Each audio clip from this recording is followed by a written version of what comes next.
Desde el Espíritu Metodista, hermanas y hermanos, los saludamos fraternalmente en el amor en Cristo, deseando que el Señor bendiga sus hogares y sus trabajos. Les habla el hermano Humberto Fernández para compartir con ustedes diálogos bíblicos, teológicos y de doctrina metodista, que fortalezcan nuestro espíritu cada día. Amén.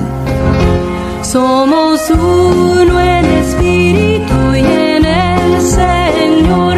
Somos uno en espíritu y en el Señor.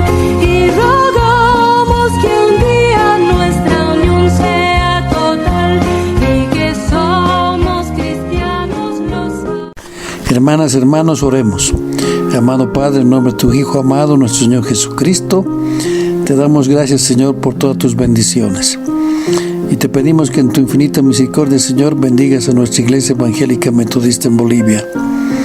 La bendigas para que ella pueda ser prosperada en su marcha. La bendigas, Señor, para que pueda continuar sirviendo al prójimo, como también te pedimos que la bendigas para que podamos crecer espiritualmente y en número. Te pedimos, Señor, también que bendigas a nuestras autoridades, que bendigas a nuestro obispo Antonio Huanca, como también a nuestros secretarios nacionales. Y, Señor, también te pedimos que bendigas a todos los pastores nacionales, distritales y locales, para que los pastores puedan continuar trabajando, Señor. Dale salud, protégelos de toda enfermedad.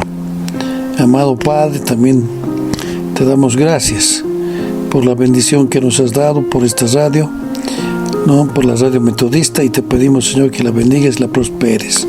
Te pedimos también, Señor, por todos los hermanos desamparados, por aquellos que están en condición de calle, para que tú, Señor, les puedas entregar un techo, una comida. Señor, alimentas nuestra fe, fortalécenos también, Señor, en la fe. Te lo pedimos en nombre de nuestro Señor Jesucristo. Amén. Hermanos y hermanas, en este espacio queremos hablarles de cómo se gesta el proceso de la libertad religiosa en Bolivia, porque los principales actores ha sido la Iglesia Metodista, y los hermanos bautistas. Para esto tendremos que ponernos en el contexto, de lo que fue la relación Estado-Iglesia en nuestro país. Y podemos recordar que en la época de la conquista y del coloniaje, sabemos que los españoles vinieron a someternos en busca de riquezas, y sin respetar la libertad de estos pueblos originarios, sin respetar la cosmovisión de la amerindia, y justificaron la conquista y los abusos con la iglesia. Un pasaje oscuro en la iglesia católica, porque se decía que se debía convertir en cristianos, en católicos, y por eso se conquistaba las tierras. Hubo mucho abuso, sabemos, y no nos vamos a perder en eso. Pero, ¿cómo controlaban? A través de la Inquisición. Tribunales de Inquisición que se llamaban la Santa Inquisición, y cuya función solamente era juzgar y condenar a todo aquel que se oponía a la autoridad del Papa. ¿Y quiénes estaban principalmente los que se oponían a la autoridad del Papa? Estaban principalmente los judíos y los protestantes. ¿Y cuál era el tribunal de la Santa Inquisición más cruel? Era la española, porque habían dos tribunales de Inquisición principalmente en Europa, España y Francia, pero la que más sanguinaria era la española. ¿Y cómo se estableció en la América? Este tribunal estableció otro tribunal en lo que es en Lima, se estableció un tribunal de la Santa Inquisición en Lima, donde no se dejaba ingresar a ningún judío ni a ningún protestante, ni menos Biblias protestantes, ni menos Biblias que estuvieran traducidas en otros idiomas que no sea el latín. Además, recordemos que hubo una época en que solo los padres, o sea, los curas de la Iglesia Católica podían manejar la Biblia y leer la Biblia. El pueblo no podía leer la Biblia. Entonces viene la época de la lucha por la independencia. En la guerra de independencia, como sabemos, se levantaron muchas republiquetas, ¿no? Principalmente 14 republiquetas, y sabemos que el ejército de la independencia, de que comandaban Bolívar y Sucre, ¿no? Por la historia, ofrecían, entre sus principales ofrecimientos a los pueblos, era devolverles las tierras y respetarles sus cosmovisiones, y respetarles su religión. Y Bolívar y Sucre traían, ¿no?, pensamientos de que no se podía imponer la religión, y además traían los pensamientos de la Revolución Francesa, ¿no?, de la libertad, la igualdad y la fraternidad. Es decir, en cierta manera eran anticlericales, y ellos creían, ¿no?, en que debía separarse la Iglesia del Estado. Y había un ejemplo, el ejemplo más claro fue cuando se conformó los Estados Unidos después de su guerra de independencia. Se liberó principalmente del Imperio Británico, ¿no? La llamada la Nueva Inglaterra, que hoy en día es Estados Unidos, hace su independencia y se conforma y nace como un Estado laico, no sujeta a la Iglesia. Pero ¿qué pasó en nuestro país? En nuestro país, cuando llega el Ejército Libertador, sabemos que llega Sucre primero, ¿no?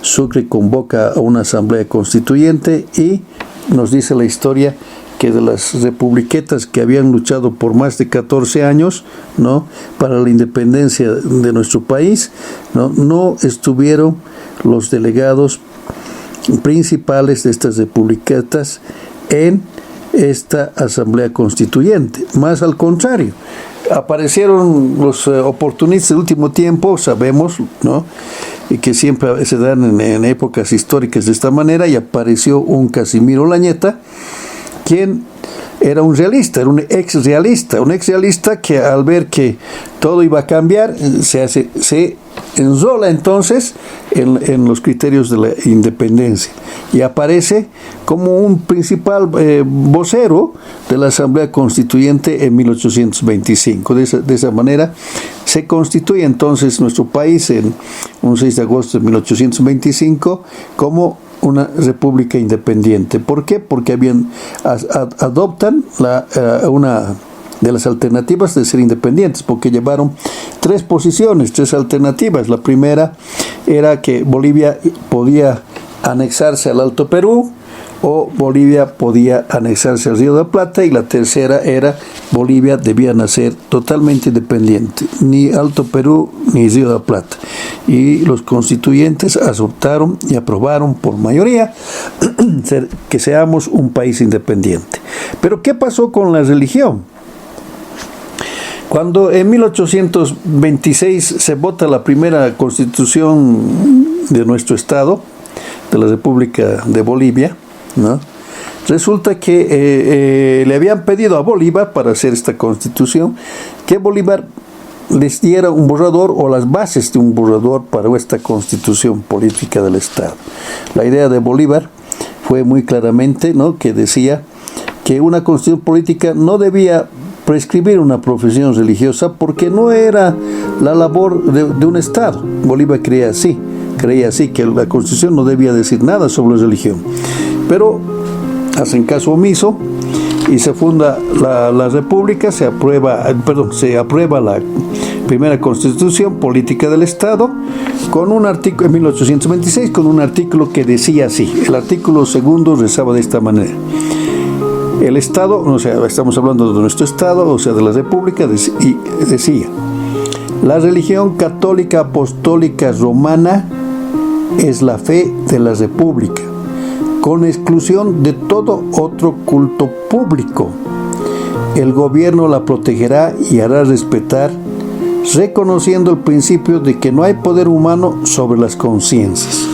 Fíjense, hermanos, en este artículo segundo, por el cual nosotros nacemos con una religión católica apostólica romana, ¿no?, y con la prohibición de todo otro culto. Es decir, no había lugar a un culto protestante, o menos un culto judío, ¿no?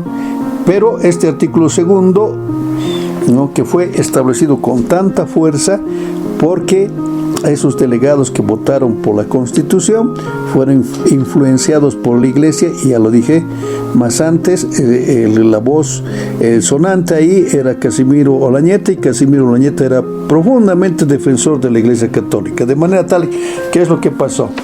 ¿No? Lo que sucede es que entonces todos los que habían luchado por un Estado laico se vieron traicionados. Todos los que querían librarse de la Iglesia Católica, que había hecho una colonización apoyando la espada, no pudieron librarse.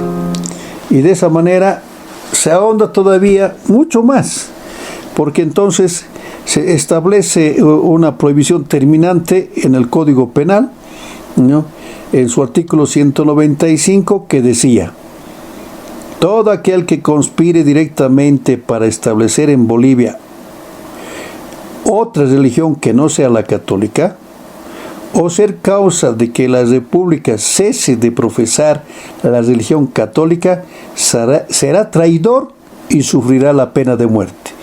Escucha, hermano, bien esto, ¿no? Dice, ¿no?, cualquiera que profese una religión distinta a la católica, ¿no?, y dé en forma pública, ese será acusado de traición a la patria y va a sufrir la pena de muerte. Es decir, nos condenaban a los que pensábamos diferente, los protestantes, a la pena de muerte si nosotros elevábamos cultos públicos, y por esta manera entonces nos vemos sometidos hasta la década del 1900 a una religión forzada e impuesta, que era la religión católica. Sin embargo, vieron en esos espacios muchas propuestas también, ¿no?, para que se pueda considerar la tolerancia religiosa, ¿no? Por ejemplo, en 1899 se eleva un proyecto de ley de la libertad de cultos, ¿no?, para que el Poder Legislativo lo pueda aprobar. Y se empezó la discusión sobre la libertad de cultos. Pero aquí tenemos que hacer hincapié cómo viene entonces la influencia de nuestra iglesia metodista en Bolivia. Para ese entonces, los primeros hermanos que llegaron como protestantes a distribuir la Biblia protestante fueron los colportores.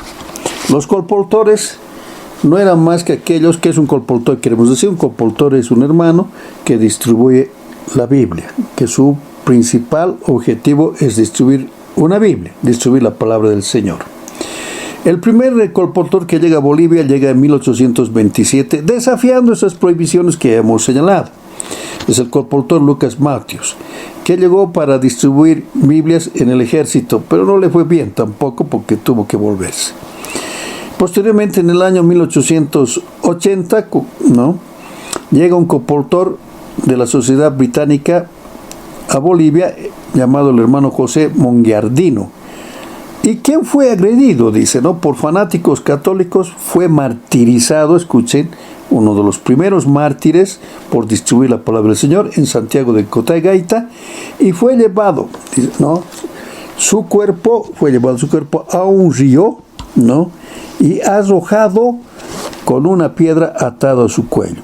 A ese extremo se llegaba en la intolerancia religiosa. Este era más o menos el ambiente que estaba primando durante muchos años, diríamos desde 1800 a 1900, un siglo, ¿no? Pero si contamos desde la colonia, estamos hablando fácilmente de 300 años, 3 siglos por lo menos 3 siglos, ¿no?, en que se nos impone la religión. Y entonces llega a Bolivia un hermano que se llama el hermano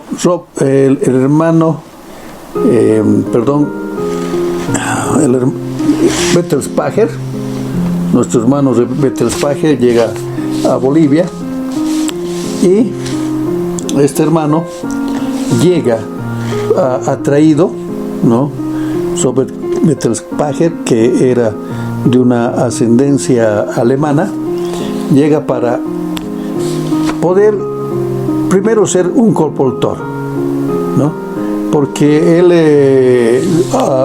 llega a ser colportor de la Sociedad Bíblica Americana, y nuestro hermano Bettelspacher llega en 1901, atraído, dice, porque él estaba en Chile, no estaba caminando por Antofagasta, y él veía que el ferrocarril Antofagasta-Bolivia, había muchos hermanos que estaban ansiosos de aprender, dice, la palabra del Señor.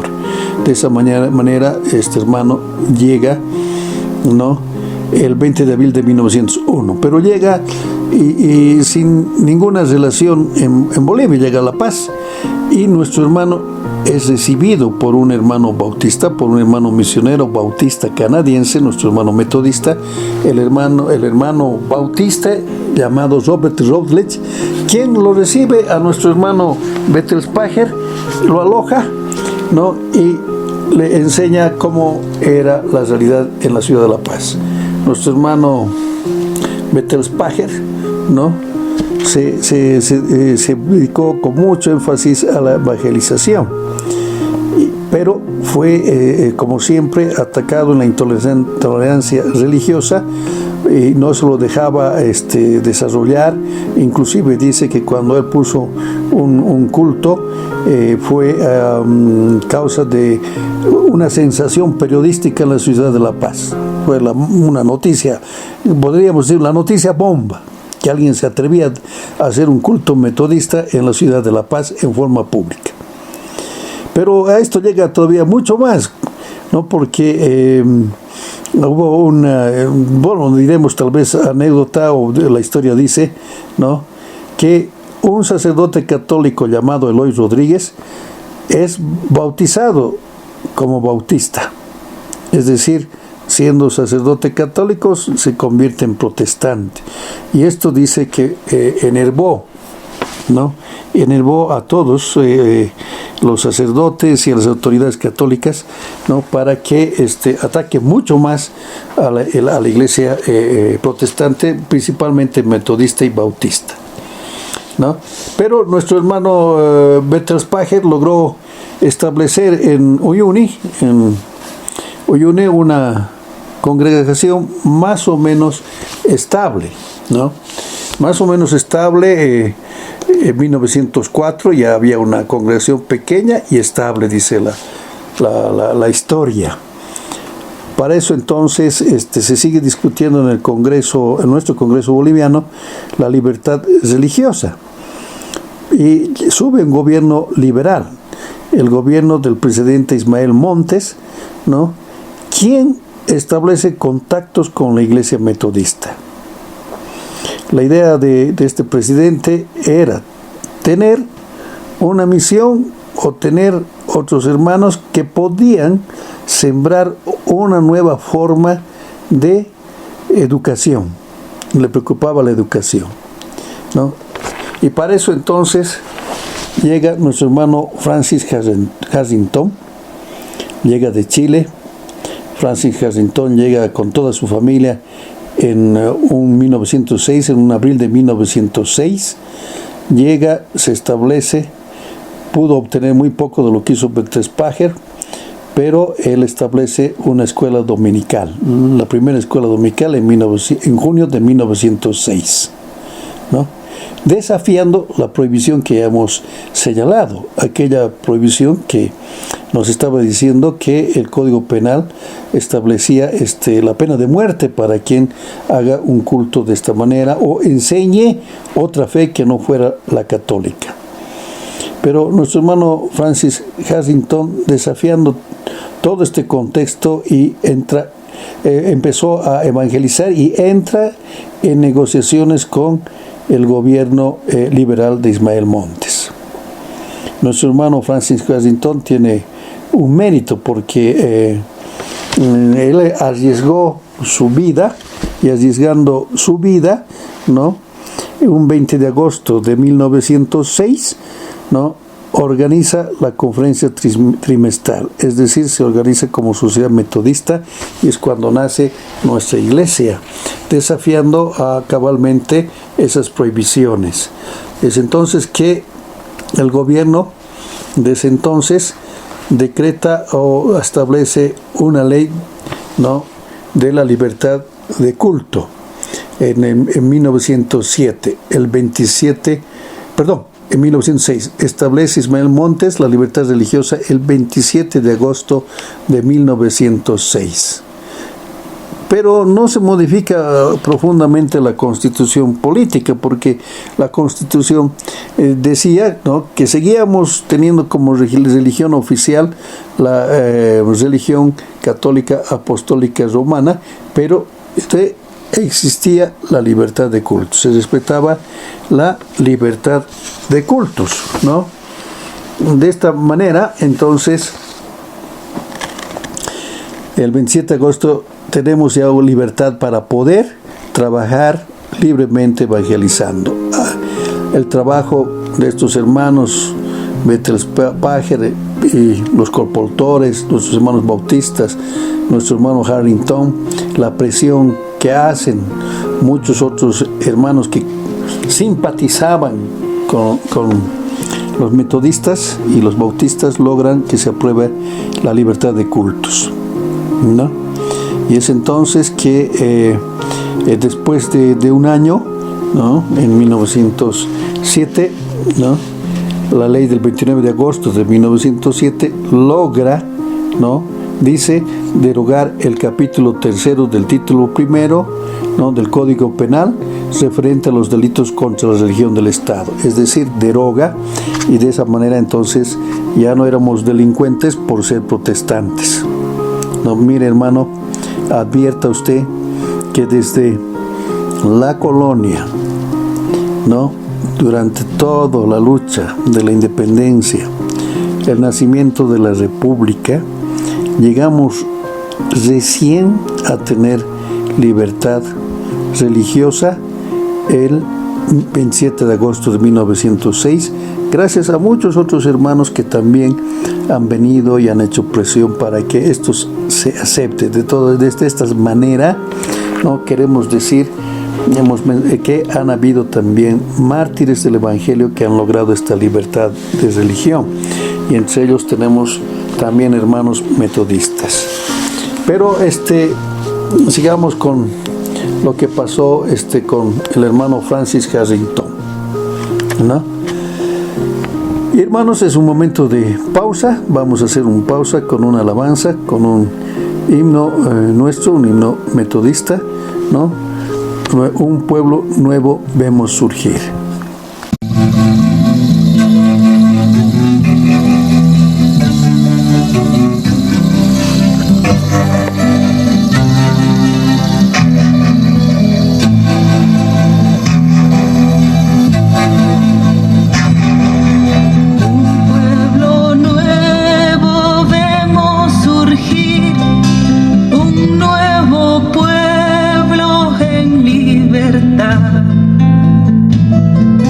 Mamá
Bien, decíamos que nuestro hermano Francis Harrington llegó con su familia en 1906 y que se había dedicado a la evangelización desafiando las prohibiciones de que no se podía tener un culto protestante, y que organiza una conferencia en la Sociedad Metodista el 20 de agosto de 1906, cuando nace nuestra iglesia. Y es entonces, pero que nuestro hermano Francis Harrington se empieza a preocupar por la educación en Bolivia y logra, gracias a lo que podía convencer a las autoridades, logra un contrato con el gobierno boliviano en 1906 por 3 años, con el objetivo de establecer un colegio, ¿no?, en La Paz, es decir, un instituto en La Paz, ¿no?, denominado tal vez Colegio Inglés en La Paz, similar al de Iquique, Chile, ¿no?, donde podía aprenderse con una otra visión que tenía la educación en ese momento, ¿no?, una visión ecuménica, porque recordemos que nuestra iglesia metodista es ecuménica, de manera tal que bajo ese principio también se formaron los colegios, con un principio ecuménico. Y dentro de ese contrato también se estableció que la iglesia iba a administrar e iba a poner otro instituto similar a La Paz, pero dentro, ¿no?, del contexto de que era el Colegio Simón Bolívar en Oruro. Para esto el gobierno boliviano aprobó subvencionar la obra. En otras palabras, destinó cierto presupuesto. De esta manera, en 1907 inicia el Instituto Americano de La Paz, ¿no?, y conforma, ¿no?, un buen staff, ¿no? Diremos un buen grupo de profesionales, profesores, para enseñar principalmente materias como colegio experimental, pero principalmente materias en inglés, y además de ofrecer también estudios extracurriculares de otros idiomas y de artes manuales. Pero cuando empieza a trabajar el colegio, se produce la intolerancia religiosa y la oposición católica, principalmente de los jesuitas, quienes tenían en ese entonces muchos ya colegios establecidos. Fue tal la presión que antes que se cumpla el contrato, terminó en 1907. Concluyó el contrato, no hubo más apoyo del gobierno. Es decir, se canceló el contrato que había firmado nuestro hermano Harrington. Pero para esto, nuestro hermano Harrington, un hombre muy preparado, tenemos que saber qué preparación tenía nuestro hermano Harrington, aparte de ser pastor. Él fue un titulado de la Universidad de Iowa en Estados Unidos, ¿no? Titulado en lo que se llama Liberal Arts en ese tiempo, o sea, artes liberales, que incluía estudios de inglés, literatura, sociología, historia y teología. Debemos mencionar que la Universidad de Iowa, donde estudió nuestro hermano Francis Harrington, era una de las primeras universidades que ofrecían estudios en teología, porque desde la visión protestante, ¿no? Porque recordemos que la teología, el estudio de la teología estaba muy reservado a la Iglesia Católica. Nuestro hermano Francis Harrington, cuando levanta la obra, es acompañada por su esposa, la hermana Mary de Harrington, ¿no? Quien también estudió en esta universidad, en la Universidad de Iowa, ¿no? También artes liberales. Nuestro hermano Francis Harrington también se dice que tenía estudios de leyes, ¿no? Y algo de estudio en negocios, dice, ¿no? O sea, en administración. Nuestros hermanos fueron acompañados en este proyecto del colegio por un hermano boliviano que estudió en Chile y en Estados Unidos, nuestro hermano Moisés Berubia. Moisés Berubia fue un boliviano que dedicó también mucho de su vida a esta obra. Él estudió también en la Universidad de Iowa, ¿no? Y tenemos también otros hermanos que acompañaron a nuestro hermano Harrington, hombres titulados en universidades norteamericanas, pero nos llama la atención que también acompañaba una hermana llamada Francisca de Soleil, que era titulada, escuche bien hermano, en los conservatorios de música de París y de Barcelona, conservatorios de música internacionales, reconocidos mundialmente. Fueron los hermanos que formaron inicialmente el Instituto Americano. Pero como se cesó, decíamos, el contrato, nuestro hermano Francis Harrington, en esa habilidad, presenta un proyecto para el año de 1908, denominado el proyecto de Colegio Inglés Instituto Americano. Este proyecto que presentó, donde señalaba la educación la educación mixta, y señalaba también la enseñanza de idiomas, pero ofrecía no solamente eso, sino ofrecía entre las actividades estudiantiles, que es digna de destacar, el primer periódico estudiantil, ¿no? El vocero estudiantil, que más después se va convirtiendo en el Student Council. Pero hubo una visión muy diferente a la que era la educación de ese tiempo, ¿no? Y este proyecto que presentó nuestro hermano Harrington y que fue elevado al Congreso de nuestro país para que se apruebe un presupuesto de subvención a nuestro instituto, ¿no? Fue aprobado por mayoría el mismo 1908. Y logró tal éxito el colegio en sus primeros años, ¿no? Que en 1910, ¿no? Escuche bien, hermano, el gobierno retira el subsidio a la misión jesuita e incrementa el subsidio al Instituto Americano en un 42%. Para entonces, el lema que habían llevado para llevar este proyecto los hermanos estaba que pocas materias bien aprendidas valen más que muchas mal aprendidas, ¿no?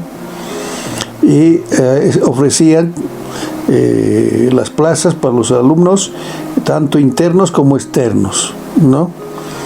Es decir, había un internado para aquellos alumnos que vivían lejos o que vivían en el interior y no podían estar en la ciudad de La Paz con sus familias.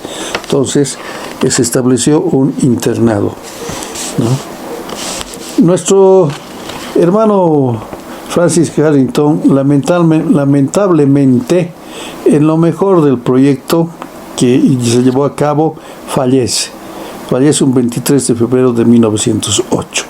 Pero esto no retrasa la obra, porque la obra es continuada en 1909 por un hermano llamado Gerhard Schilling, ¿no? Un hermano de ascendencia alemana, que es nombrado superintendente de La Paz. Y escuche bien, hermano, este hermano celebraba cultos en inglés, alemán y español. Hablaba los 3 idiomas, inglés, alemán y español. Para esa época ha debido ser, decimos nosotros, realmente admirable, ¿no? Cómo podía haber se dado 3 idiomas en ese tiempo, ¿no? A la misma vez, ¿no? Posteriormente, entonces, la obra crece y ya sabemos, la obra de la evangelización crece junto con la educación. Como es el tema nuestro de la libertad religiosa, solo mencionaremos que posteriormente el Instituto Americano de Cochabamba, debido al éxito de La Paz, ¿no? El gobierno boliviano firma un contrato en 1911, en noviembre de 1911, con el hermano John Washburn por 10 años para la creación de un instituto en Cochabamba, donde se iban a establecer los ciclos de primaria, secundaria, comercio y manualidades. Y el Instituto de Cochabamba comienza en la Casa de la Reza, en una casa denominada la Casa de la Reza, en la Plaza Colón, ¿no? Y es las inscripciones del colegio. Miren, hermanos, seguimos siendo colaborados por los hermanos bautistas. Dice que las inscripciones del colegio, como estaba en refacción esta casa, las inscripciones del colegio se llevaron a cabo en la Casa Bautista en Cochabamba. Pero ¿qué generó? Dice, en Cochabamba generó todo este revuelo de tener un colegio mixto, un colegio protestante, un colegio metodista. Produce un revuelo y que el obispo de Cochabamba declara que excomulga a todos los padres de los hijos que habían inscrito o que habían sido inscritos en el Instituto Americano de Cochabamba. Hermanos, llegamos a una intolerancia total, ¿no? Porque ya se habla de excomunión solamente porque un hijo asistía a un colegio protestante. La intolerancia religiosa ha continuado, ¿no?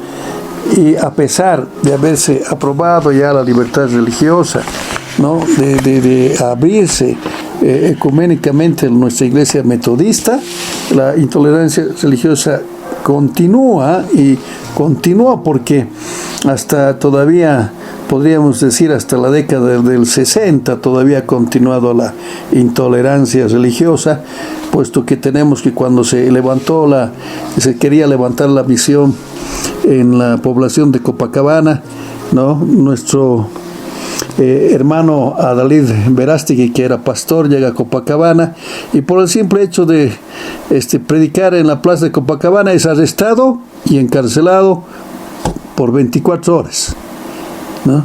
es decir, continuaba la intolerancia religiosa, ¿no? O sea, la libertad religiosa fue mucho tiempo solamente, diríamos, un saludo a la bandera, es decir, solamente de papel, porque sabemos que nuestros padres, nuestros abuelos nos pueden decir que aquel que se declaraba protestante era mal visto y la Iglesia Católica lo marginaba. A tal punto llegó la intolerancia religiosa que no quisiera dejar de mencionar los mártires del Evangelio de Mercamaya. En el año de 1949, 40 años después de aprobada la libertad religiosa, más de 40, un 8 de agosto, ¿no? Los hermanos bautistas en Mercamaya, una población cerca de Uncía, una zona minera, mueren en la peor forma, ¿no? Son quemados en una movilidad, no se les deja pasar en una movilidad, y son muertos algunos a picotazos. Y de esa manera tenemos entonces 11 mártires que murieron de esa forma, en una forma tan sangrienta por la intolerancia religiosa, por el simple hecho de querer establecer, ¿no?, el Evangelio en esa zona minera y establecer una iglesia protestante.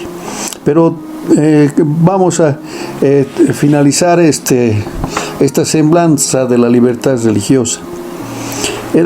Decíamos que en el año 60 seguía la intolerancia religiosa y nuestra iglesia empieza a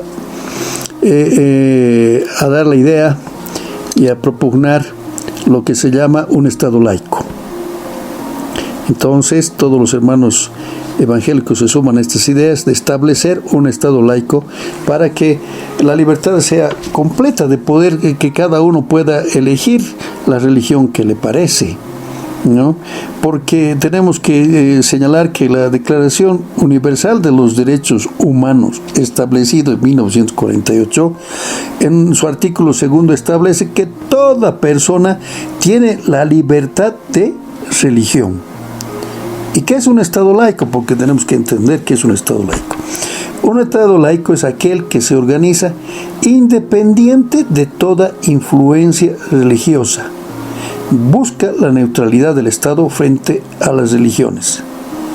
Entonces, esta independencia que debe tener el Estado de las religiones permite la libertad religiosa a cada persona y permite el trabajo libre a las iglesias que no piensan igual.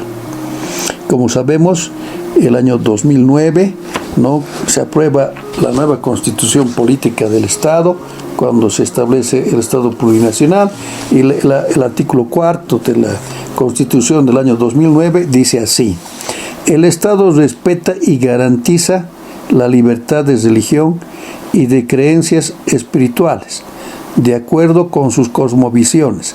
El Estado es independiente de la religión. Reiteramos, hermano, el Estado respeta la libertad de religión. El Estado es independiente de la religión. Entonces nos constituimos en un Estado laico. De esta manera, entonces podemos gozar de la libertad religiosa que hoy en día estamos gozando. ¿Gracias a quiénes? A esos mártires del Evangelio, al trabajo de sus hermanos metodistas, al trabajo de sus hermanos colportores, que entregaron su trabajo y entregaron algunos de ellos su vida para poder obtener la libertad religiosa. Entonces, de tal manera, hermanos, tengamos presente que nuestra Iglesia Evangélica Metodista en Bolivia, en la historia de nuestro país, trabajó y luchó por una libertad religiosa y trabajó y luchó por un Estado laico. Que el Señor los bendiga, queridos hermanos, y esperamos que esta pequeña reseña histórica les sirva a cada uno de ustedes para entender la importancia de tener un Estado laico, para poder tener la libertad religiosa, y que entendamos que nuestra iglesia es ecuménica. Por eso, queridos hermanos, cuando se establece el Instituto Americano con la visión ecuménica, nadie ha obligado a que sea necesariamente metodista el alumno que se inscriba, ni menos sus familias, ¿no? Como hasta no hace mucho, ¿no?, podríamos decir, hasta no hace más o menos unos 10 años, temor a equivocarnos, se obligaba en muchos colegios religiosos a que la familia y los alumnos sean católicos. Nosotros, desde nuestra visión ecuménica, no hemos obligado nunca a nadie, a tal punto que hemos tenido diversas religiones y principalmente, ¿no? Todos aquellos hermanos judíos que llegaron por razones históricas que conocemos, ¿no? Y que prosperaron y que también sembraron en este país, ¿no? Bastante progreso, acudían al Instituto Americano porque tenía una visión ecuménica y los recibía porque no hemos hecho distinción alguna. Nosotros respetamos a los otros hermanos en sus creencias religiosas. Hermanos, hermanas, esperamos que este pasaje les haya gustado y los lleve a la meditación. Que el Señor los bendiga, queridos hermanos. Amén. Radio Metodista presentó el programa El Espíritu Metodista junto al hermano Humberto Fernández, que se transmite de lunes a viernes en los horarios de 20 a 21 horas. Bendiciones. Somos uno en espíritu y en el Señor. Somos uno en espíritu y en el Señor. Y rogamos que un día nuestra unión sea total y que somos cristianos lo sabrán porque unidos estamos en amor. Trabajemos unidos mano a mano en amor. Trabajemos unidos mano a mano en amor, ayudando al vecino como Cristo enseñó. Y que somos cristianos lo sabrán porque unidos estamos en amor.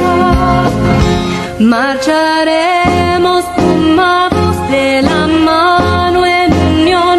Marcharemos tomados de la mano en unión, anunciando que en esta tierra vive y obra Dios. Y que somos cristianos lo sabrán porque unidos estamos en amor. Gloria al Padre.